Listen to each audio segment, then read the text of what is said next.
Welcome to New Teacher Talk, the podcast that gets real about the challenges and triumphs of being an educator. I'm Dr. Anna.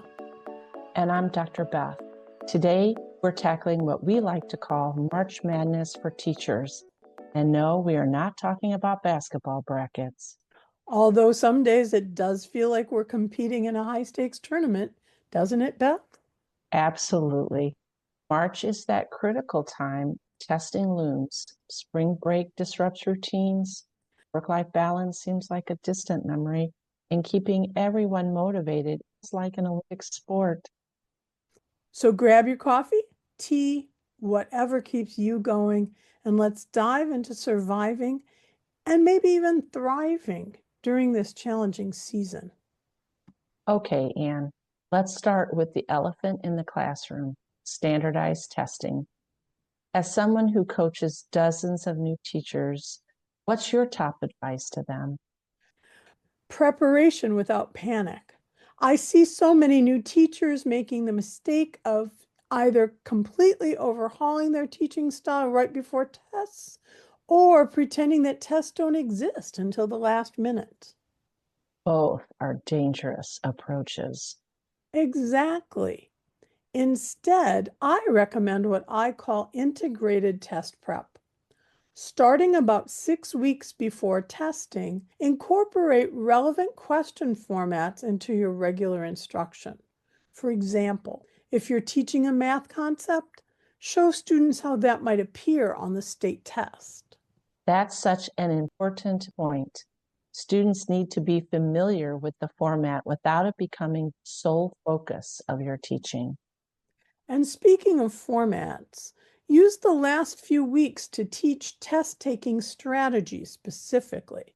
Things like process of elimination, time management, and how to approach different question types. What about test anxiety? I know that's huge for both students and teachers. Absolutely. I recommend scheduling short mindfulness practices, even just 1 minute of deep breathing before lessons. Research shows that this can significantly reduce anxiety and also be honest with the students about the purpose of the test without creating undue pressure. I love that, Anna. What about for test days themselves? Have a clear routine planned. Students should know exactly what materials they need, where they'll sit, what the procedures are, and I also recommend having small, healthy snacks available. Brain food matters. And for teachers monitoring tests? Comfortable shoes. But seriously, prepare yourself for the mental marathon. Bring water. Have a system for students who finish early. And know the testing protocols backwards and forwards so you're not scrambling on test day. I'll add one more thing. Remember that how you present during testing affects your students. If you're anxious and stressed, they'll pick up on that energy. Couldn't agree more. Project calm confidence, even if you have to fake it a little bit. When you see someone persisting, give them a comforting smile or a thumbs up. When you see someone ready to give up, use your proximity. Share some positive energy with them. Now let's talk about the other March phenomenon, spring break. Just when you've got your class in a good routine, along comes a week off to disrupt everything. The struggle is real. But I actually think spring break can be leveraged to your advantage if you approach it strategically. Anna, I'd love to hear how, because most teachers I know either work through the whole break or completely disconnect and then face a mountain of work when they return. I recommend what I call the bookend approach. Set aside the first day and the last day of break for focused work, grading, planning, or organize. Then give yourself permission to fully disconnect in between. That is brilliant. It creates boundaries while still acknowledging the reality of a teacher's workload. Exactly. And for the first day work session, focus on closing loops from before break. Finish grading, Update your gradebook, respond to any pending emails. For the last day session, focus on preparation. Create detailed lesson plans for your first days back. What about maintaining student routines around spring break? The week before break, I strongly recommend reviewing classroom procedures and expectations. Make it explicit. When we return from break, we'll pick up with our morning routine, just like this. And after break? Don't try to jump right back into heavy content. Plan an engaging review activity for your first day back. Something that reactivates prior knowledge while rebuilding community. Think of it as a soft reentry. That makes so much sense, Anna. Students need that transition time just as much as we do. Before we move on, we need to address another aspect of March that is particularly stressful for many teachers: job uncertainty. This is such an important topic. For many teachers, March and April are when they find out about potential non-renewals, displacements, or school and grade level changes for the following year. It's incredibly difficult to stay focused on teaching when you're worried about whether you'll even be at the same school next year. Absolutely. And for new teachers especially, this uncertainty can be paralyzing. Suddenly, you might be moved to a different grade level or even a different campus. What advice do you have for teachers facing this kind of uncertainty, Beth? First, you are not alone. This is a systemic issue in education, not a reflection of your worth or ability as a teacher. Second, control what you can control. Keep documentation of your accomplishments, student growth, and positive feedback. That's so important. Having a portfolio ready not only helps you if you need to interview elsewhere, but it also reminds you of your impact during a time when you might be questioning your effectiveness. I'd also recommend being proactive about communication. If you hear rumors about restructuring or cuts, try to get accurate information from the administration rather than letting your anxiety build around speculation. And what about for teachers who do receive notification about changes? Give yourself permission to grieve. It's a professional loss, and those feelings are truly valid. Then, when you're ready, try to view it as an opportunity rather than just a setback. And remember that your students need consistency right now, even if you're dealing with uncertainty. It might help to focus on the present moment with them rather than worrying about next year. And don't be afraid to reach out to your support network inside and outside of your school. You've done research on teacher burnout, especially during high pressure times like March. What are you seeing about work-life balance during this period? Well, the honest truth is that many teachers report having virtually no work-life balance in March. It's between the test prep and the grading and planning around breaks, it can feel possible. That matches what I'm hearing from our listeners, too. But here's what's interesting. The teachers who report better well-being during this time aren't necessarily working fewer hours. They're being more intentional about how they use their time and energy. Can you elaborate on that? Yes, instead of trying to achieve perfect balance every day, which is unrealistic, they practice what I call strategic imbalance. They identify their absolute non negotiables for physical and mental health. Like what?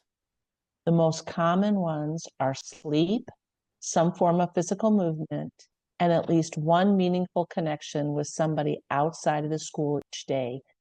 They protect these fiercely, even if it means other things slide.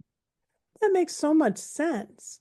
It's not about doing everything, it's about doing the right thing. Exactly. Another strategy I see working is calendar blocking. Instead of an endless to-do list, successful teachers schedule specific blocks for tasks. Like Tuesday from 4 to 5 p.m. is for parent emails and nothing else. And that helps prevent the workday from expanding indefinitely. Precisely. The last thing I'll mention is March is not the time to volunteer for additional committees or take on new initiatives. That's a tough one for new teachers who are eager to prove themselves, though. But remember, saying no now means you'll have the energy to say yes to opportunities that matter more to you later. That makes great sense, Beth. And it brings us to our final topic, and possibly the most challenging one: staying motivated and keeping students engaged when everyone, including you, is counting down the days until summer. The notorious spring fever phenomenon. It's real. I remember one March day looking out at my class and realizing not a single student was mentally present in the room. I probably was barely there too. They were all staring out the window at the first sunny day we'd had in months. So, what did you do, Anna? I scrapped my lesson plan, grabbed some clipboards, and took the class outside for a nature observation that tied into our science unit. Sometimes you have to work with the energy, not against it. That is such good advice. Read the room. I think flexibility becomes even more important during this time of year. Stay flexible. Absolutely. Another strategy is to build more movement and collaboration into your lessons. When energy and attention are flagging, getting students up and working together can revitalize the room. So, what about for the teacher's motivation? Two things have helped me. First, documentation. I keep that folder of positive notes, student work that shows growth, and photos of classroom moments. On tough days, I review it to remind myself why I'm doing this work. I absolutely love that practice, Anna. And second, connection with other teachers. March is not the time to isolate yourself. Whether it's a quick lunch with a colleague or a text thread with other teachers, sharing the load makes it lighter. So true. And for student engagement, I found that incorporating their interests become even more important during this time. Absolutely. Let them bring their outside passions into academic content where possible. A student obsessed with baseball can analyze statistics from their favorite teams. A student into fashion can explore the geometry of pattern making. There are all kinds of ways to do this. I like those ideas a lot. And don't forget the power of authentic audiences. When students know their work will be seen by someone beyond the teacher, whether it's their parents, other classes, community members, engagement typically increases. That's such an important point. Even something as simple as displaying work in the hallway or sharing it on the class website can boost motivation. Absolutely. We have covered a lot of ground today, Anna. Testing strategies to spring break planning, work life balance to maintaining motivation. It's clear that March requires some special teacher magic. My head is spinning, and it definitely does. But I hope our listeners take away that they don't need to be superhuman. It's about making strategic choices, protecting what matters most, and remembering that this challenging season will pass. Agree. And perhaps most importantly, being kind to yourself, give yourself grace. Absolutely. We always say teaching is a marathon, not a sprint, and March is just one of the uphill portions of the race. I couldn't agree more. But before we wrap up, Anna, let's leave our listeners with one practical tip they can implement today to make March a little more manageable. That's a great idea, Beth. So I'll say schedule one joy bringing activity for your class each week between now and spring break. Something simple. A read aloud time under desks with their flashlights, a quick dance party between lessons, or a class game. These moments build community and give everyone something to look forward to. Perfect. Mine would be identify your energy drains and see if you can eliminate just one. Maybe it's a report you create that no one actually reads, or a classroom management approach that's creating more work than it's worth. And I've been there before. That's great advice, Beth. Well, that's all for this episode of New Teacher Talk. Please share your own March survival strategies on our socials at New Teacher Talk. Until next time, keep teaching with heart and purpose, even during the madness of March. And remember, spring is coming, both literally and figuratively. Hang in there. Don't forget, connect with us on social media. You will find us on Instagram and Blue Sky as at New Teacher Talk, where we share all kinds of goodies throughout the week. Every Tuesday, download our free Tuesday Teacher resource to use right away. And don't miss our Thursday Thoughts, a little dose of inspiration to keep your teaching spirit bright. If this episode resonated with you, why not spread the joy and share it with another teacher who might find it helpful? We would love to have you join our growing community of educators. Hit that subscribe button to make sure you catch every episode. And remember, we are here to support you every step of the way.